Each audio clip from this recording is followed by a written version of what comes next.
Mais um vídeo novo aí pra você, meus parceiros. Esqueci que meu parceiro aí, que o homem é brabo, o homem é foda. Planeta novo. Também esqueci que minha dos conteúdos do YouTube, principalmente minha conta oficial, que é José Fernando Lopes. Ponto oficial 10 é minha conta zero, que é José Fernando Edits. Ponto reserva 11. Vamos ver aqui, ó. O acidente de Oliver Tree.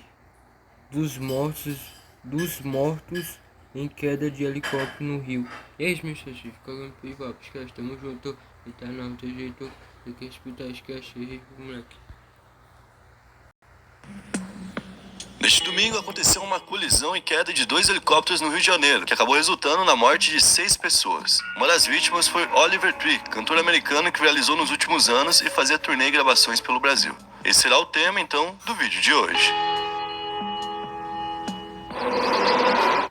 E aí pessoal, beleza? Meu nome é Bruno Fabio, esse daqui é o Planeta Novo e se você não é inscrito no canal, vai se inscrever agora e deixar o seu like para ajudar a gente. No vídeo de hoje, a gente vai falar sobre um acidente que aconteceu no Rio de Janeiro, onde a gente teve 6 vítimas fatais e entre as vítimas a gente tinha o cantor Oliver Tree. Então tudo aconteceu no domingo de manhã. O horário certo foi ali no finalzinho das 8 horas e às 8 horas e 59 minutos, quase 9 horas da manhã, o bombeiro foi acionado, justamente porque as pessoas começaram a ligar contando que 2 helicópteros tinham caído ali num terreno que antigamente pertencia a uma igreja, né? E esse terreno, inclusive, é um terreno que hoje está alugado pela BYD, então os helicópteros tinham caído e além do problema dos helicópteros em si, eles ainda tinham caído em cima de alguns carros e por conta disso, né, tinham carros em chamas. Então, os bombeiros foram chamados. Isso aconteceu no Recreio dos Bandeirantes, num bairro lá do Rio de Janeiro, na capital, e segundo testemunhas que estavam por ali, as aeronaves se chocaram no ar ainda, né? O helicóptero que levava 5 pessoas, dentre elas o Oliver, era um Eurocopter AS-350B2, modelo conhecido como Esquilo e que explodiu ao atingir o solo. Já o outro helicóptero era um Bell 206B e ele não pegou fogo.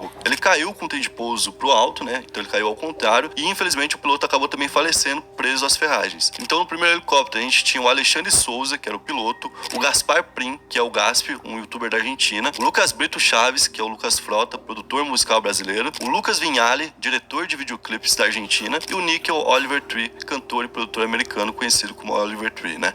No outro helicóptero a gente tinha então como piloto, ele estava sozinho no outro helicóptero, o Charles Marcilac. E a primeira pergunta que veio é como 2 helicópteros se chocaram num céu, né, tão imenso, como que isso pôde acontecer? Não é a primeira vez que isso acontece, apesar de ser um fato que não é tão comum, né? Dentre todas as estatísticas, o acidente envolvendo 2 aeronaves é a que a gente vê em menor frequência. E o motivo final do porquê isso aconteceu vai levar algum tempo para sair. Por quê? No caso dos acidentes aéreos, eles sempre tentam prevenir que ele nunca mais se repita pelo mesmo motivo. Então eles tentam identificar de qual forma ele poderia ter sido evitado, a não ser que seja um caso de uma fatalidade que não tem como a tecnologia salvar. Por exemplo, se a pessoa tiver um mal súbito enquanto está pilotando sozinha um helicóptero, isso pode acontecer. E aí ela perdeu o controle da aeronave. Então todos os esclarecimentos que a gente quer agora vão levar um tempo para vir e quem vai fazer essa curadoria é o Centro de Investigação e Preparação de Acidentes Aeronáuticos, né, conhecido como CENIPA, que o Lito lá do Aviões e Músicas, né, sempre cita. E bom, esse acidente específico ganhou bastante a mídia por conta da presença do Oliver Tree, que completaria 33 anos nesse próximo mês. E quem é ele, né? Bom, ele é um americano, nascido na Califórnia e começou a trajetória dele musical ainda adolescente, muito novinho, e alcançou o público dos Estados Unidos meio que já naquela época. Mas o público internacional em si, ele foi conseguir ganhar no começo da década passada. Então depois disso ele assinou com a Atlantic Records, depois que ele criou um hit, que é When I Am Down, que foi uma música que inclusive foi viral em 2016. Em 2020, ele lançou o primeiro álbum dele pela gravadora, chamada Ugly is Beautiful, Feio é Maravilhoso, né? Que chegou à 14ª posição da Billboard geral e ao topo da parada de rock, ou seja, né, o cara tinha bastante público. Inclusive, o tipo de música dele é meio difícil de enquadrar e definir em um único gênero, né? Ele misturava música eletrônica, pop, indie, rock e também tinha bastante elemento de humor ali junto com ele, né? Inclusive aqui pelo Brasil, a galera com quem ele foi gravar era uma galera que tava nesses dois mundos, né? O mundo da música e o mundo da comédia também. Agora, inclusive, o Oliver tava no meio de uma turnê mundial, né? No dia 6, ele se apresentou em São Paulo, que é a segunda cidade com mais ouvintes dele no Spotify, mostrando que, de fato, ele tinha um público bem grande, bem relevante aqui no Brasil, né? Além disso, ele aproveitou os dias no Brasil para gravar com alguns artistas daqui, como o cantor baiano Dupê e o sanfoneiro e pianista Gabriel Serrano. Tanto é que, provavelmente, a última gravação dele foi um forró que ele fez por aqui. Ele ficou tão impressionado com o que ele tinha conhecido, com o que ele tinha visto, que ele postou no TikTok que o forró é o melhor gênero do mundo, né? Ele também postou um vídeo com o Lucas Inutilismo e falou: o rock brasileiro é 1 milhão de vezes melhor que o rock americano. Ou seja, né, o cara tava curtindo muito, tá passando por aqui. Nas próximas semanas, então, ele ia iniciar a etapa europeia da turnê, onde ele ia fazer shows ali em Portugal e na Espanha, e tava basicamente curtindo, né, do que a carreira dele proporcionou, né? Que era poder viajar por aí e em todos os locais ter público para poder fazer um show. Um detalhe curioso de toda a situação dele é que ele tinha meio que como lema que tudo poderia estar rolando pela última vez. Então era comum, por exemplo, ele falar no show que aquele poderia ser o último show, até para inspirar o pessoal a curtir mais aquele momento, né? É uma filosofia de vida que a gente tenta ignorar no dia a dia, mas normalmente a gente faz isso justamente pra gente não se preocupar tanto com a morte, né? Mas se você para pensar realmente, a todo momento pode ser a última vez que você fez algo que você gosta muito, ou algo simples e banal. Pode ser a última vez que você fez tanto porque você pode morrer, ou porque alguém que estava junto com você na situação pode morrer, né? E a gente meio que vai deixando pra lá esse assunto porque é um assunto muito pesado. Mas ele trazia esse assunto justamente porque ele entendia que se você souber toda vez pode ser a última vez, você vai fazer como se fosse a última vez. E aí você vai fazer aproveitando muito mais o processo, né? Então, no show, por exemplo, ele chegou a citar isso e ele participou de uma entrevista agora, algum tempo atrás, onde ele falou sobre a morte de novo, porque era, como eu falei, um tema meio que comum pra ele. E nesse caso específico, ele falou da herança dele, né? Em abril, no programa Zack Sang Show, ele revelou que ninguém da família dele ia herdar a riqueza dele. Ele falou o seguinte: não acredito que nenhuma riqueza ou coisa gerada por ela seja minha. Já deixei claro em meu testamento que quando eu morrer, ninguém da minha família receberá um centavo. Ele indicou, inclusive, que nenhuma futura esposa ou filho dele receberia totalmente o que ele faria na vida, né? Que na verdade queria que os filhos tivessem uma boa condição suficiente ali para fazer uma faculdade, garantir estudos e coisas do tipo, e que o resto deveria ser destinado para uma espécie de projeto de ajuda artística. Eu vou ler o que ele falou com as palavras dele. A ideia é que quando eu morrer, todo o dinheiro volte para os artistas. Criei uma fundação que chama-se Bolsas de Arte para jovens gênios do Dr. Oliver Tree. Foi estruturado de forma que basicamente os juros gerados pela minha música serão a principal fonte de financiamento. Ou seja, a grana que veio para ele através da arte voltaria para a arte através de um projeto. E ele inclusive citou que criou um comitê para quando morresse e que pretendia mantê-lo em funcionamento enquanto estivesse vivo. Ou seja, como foi algo que bem recente, a gente tende a entender que todas essas vontades dele, de alguma forma, vão ser debatidas pelo menos.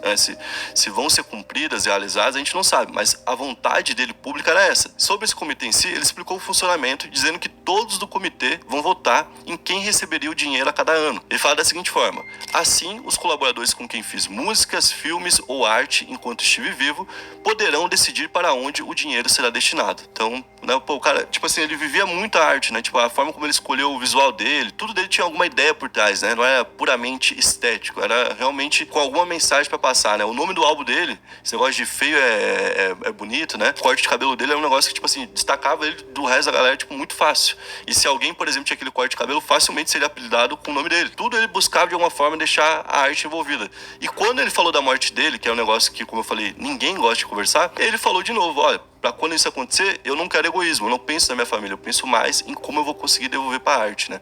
Então era um cara super maneiro, que tava dando uma atenção da hora aqui pro Brasil, né? Gravando um forró, tá ligado? Um cara que toca rock, tipo, gravando forró por aqui, falando que é muito massa, falando que o nosso rock é mais legal que o deles. Ele sabe que quando ele fala isso, o público dele, que é dos Estados Unidos, vai ficar na bronca, né? Obviamente. Mas ele falou: mano, o cara vai ficar na bronca uma vez e a galera aqui vai ficar muito orgulhosa. Vou fazer isso. Então é um cara que, pelo jeito, agia com um bom coração, né?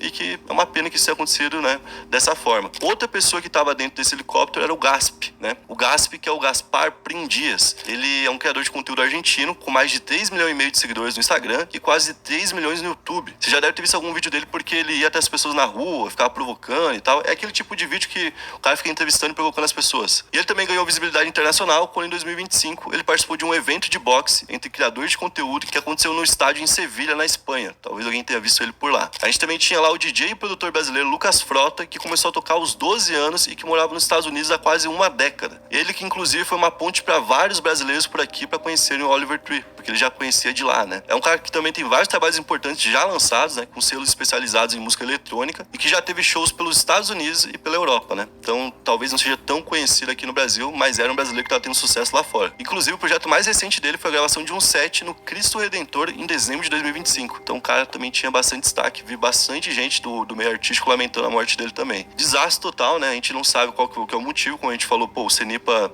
ainda vai averiguar isso, vai levar um tempo pra gente ter as respostas, mas acidente aéreo é sempre isso, sempre algum detalhezinho que se juntou com outro, e que no final gerou, né, o desastre que aconteceu agora. E de novo acontecendo fora do meio comercial, né? Acontecendo na aviação privada, que é com certeza um pouco mais problemática do que a aviação comercial, né? A gente vê isso porque a última vez que a gente teve um acidente na aviação comercial, a gente falou, olha, faziam 12 anos que não tinha nada, e agora já faz um tempo de volta. Provavelmente a gente vai ficar 10, 11, 12, 15 anos de novo sem um acidente na comercial, enquanto na particular acontecem com uma certa regularidade. Todos os anos a gente tem alguns rolando. E se envolvendo aviões de pequeno porte, e se envolvendo helicópteros e tudo mais. Então vamos ver agora qual que é a história por trás disso, se foi uma situação que não tinha o que ser feito, como eu falei, ou se realmente foi alguma imprudência que rolou até chegar no dia do acidente. Bom, esse foi o vídeo de hoje, espero que tenham curtido a forma que a gente abordou o tema. Se curtiu, deixa o like, se inscreve no canal e comenta pra gente um outro tema que queira ver por aqui. Tamo junto, valeu, é nóis!